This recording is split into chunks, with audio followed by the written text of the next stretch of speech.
5 साल की लंबी निराशा के बाद राजू डायरे को उम्मीद जगी है कि अब उनकी रोजी रोटी पर छाए संकट के बादल छट गए हैं। मछुआरे समुदाय से आने वाले राजू मध्य प्रदेश के बैतूल जिले के सारणी जलाशय के नजदीक मछली कांटा बस्ती में रहते हैं। बस्ती में उनके जैसे करीब 250 परिवार हैं। इन सभी की रोजी रोटी जलाशय से मिलने वाली मछलियों पर टिकी है। बस्ती के इन मछुआरों के लिए पिछले 5 साल किसी आपदा से कम नहीं गुजरे हैं। आपदा की वजह थी जलाशय में पैठ बना चुकी बेहद आक्रामक विदेशी जलीय खरपतवार, जिसे वैज्ञानिक साल्विनिया मोलेस्टा और स्थानीय निवासी चाइनीज झालर के नाम से जानते हैं। ये तालाब की जो कंडीशन पहले थी, आज उसमें सुधार हुआ है। उसका कारण ये है कि पहले जो स्थिति धीरे धीरे वो 2018 में चालू हुई थी और 2022 तक पूरी डैम को पूरी फुल हो गई थी, भर गई थी यानी, जिससे हम लोगों को रोजी रोटी चलाने में बहुत दिक्कतें आई। रोज़गार बंद हो गया था, लोगों को यहाँ से बाहर जाना पड़ा रोज़गार के लिए। बहुत मोटा हो गया था, मतलब आदमी चल सकता रहा उसके ऊपर। पानी भरे में इतना मोटा हो गया था तरों की, वो आदमी उसके ऊपर चल सकता रहा, पानी नहीं मिल सकता रहा। तो जब वो भर गया था खरपतवार से तो क्या क्या दिक्कतें आती थी? सर, एक लोटा पानी नहीं निकाल सकते रहे, कोई पानी नहीं पी सकता रहा। मछली मर गई, कमल सड़ गया पूरा। इतना बहुत प्यारा कमल था सर, पर सब खत्म हो गया। यह खरपतवार मूल रूप से ब्राज़ील और अर्जेंटीना की है। माना जाता है कि एक्वेरियम और हॉर्टिकल्चर इंडस्ट्री के जरिए यह दुनिया भर में फैल चुकी है। मौजूदा समय में यह Australia, Africa, Madagascar, Bharat, Sri Lanka, दक्षिण पूर्व Asia, Philippines, Indonesia, Papua New Guinea, Fiji और न्यूजीलैंड में अपनी जड़ें जमा चुकी है। भारत में यह खरपतवार 1955 में सबसे पहले तिरुवनंतपुरम की वैली झील में देखी गई थी और 1964 में इसे पेस्ट का दर्जा हासिल हो गया।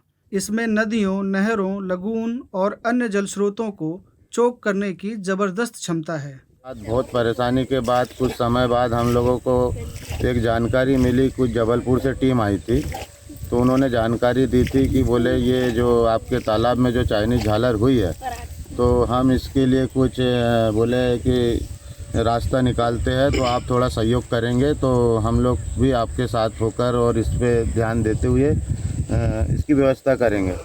तो उन्होंने फिर हमें रास्ता बताया, फिर वो कीट लेकर आए। फिर कीट लाने के बाद में हम लोग से सहयोग मांगे। फिर हमने सब मिलजुल के उसको डैम के चारों तरफ पूरे कीट छोड़े। फिर उनने 12 से 18 महीने का समय दिया था, उसके पहले ही धीरे धीरे वो समाप्त हो गए। इसमें सिल्टोबैकस सल्विनी नाम का एक कीट बहुत ही प्रभावकारी पाया गया।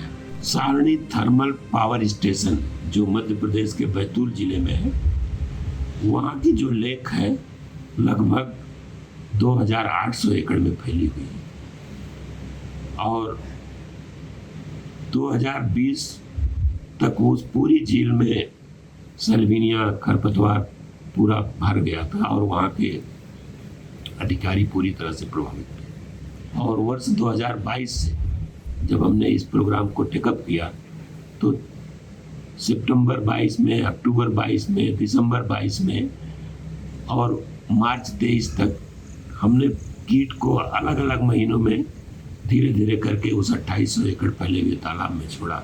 ऐसी सब जगह पर हमने शुरू में थोड़े कीट डाले, फिर बाद में हर बार जब भी जाते थे तो कीट डालते थे। और आज सब जगह, वहाँ के सब जगह, गढ़चिरौली, तेरई डैम, चंद्रपुर में घोड़ापेट तालाब और जुनौना लेक, ये सारी लेक बिल्कुल क्रिस्टल क्लियर पानी हो गया है।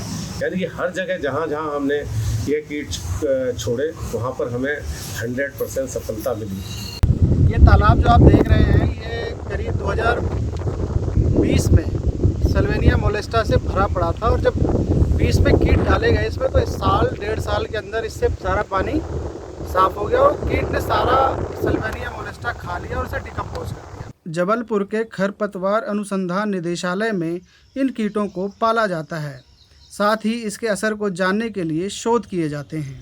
अब इसकी एक लाइफ होती है तो ये खत्म होती जा रहा है, और ये है ना, ये हमको क्या करना पड़ता है, जब ये खत्म हो जाता है तो हम लोगों को ये ग्रीन वाला लाके इसमें डालना पड़ता ताकि इसके ऊपर सर्वाइव कर सके। सर्वाइव कर सके जी। हाँ, अगर ये मतलब इसके लिए इसका भोजन ही नहीं बचेगा तो हाँ, तो कहाँ से बचेगा बचेगा? कैसे? तो हमें ये ग्रीन ग्रीन जो देख रहे हो पैचेस में, हमने इसको डाला है। हम ग्रीन के लिए अलग से वहाँ पे टैंकर छोटे वाले उसके अंदर ग्रीन ग्रो करते हैं हम ये वाले, उसके अंदर कोई कीड़ा नहीं होता, तो ला करके इसमें डालते समय समय पे। जी जी जी।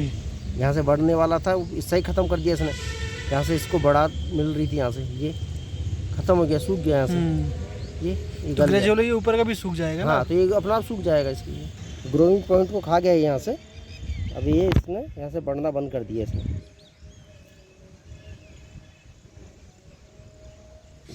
ये बाहर नहीं रहता था, छुप के रहता है ये कीड़ा। जी जी। ये जो अंदर चले जा रहा है। सर इसका एक ऑल्टरनेट हाथ से निकालने का भी आप लोगों का प्लान था, वो बड़ा महंगा था सुनने में। वो लगभग उसमें 15-20 करोड़ खर्च होते और कम से कम 5 से 6 वर्ष लगते, ऐसा अनुमान था।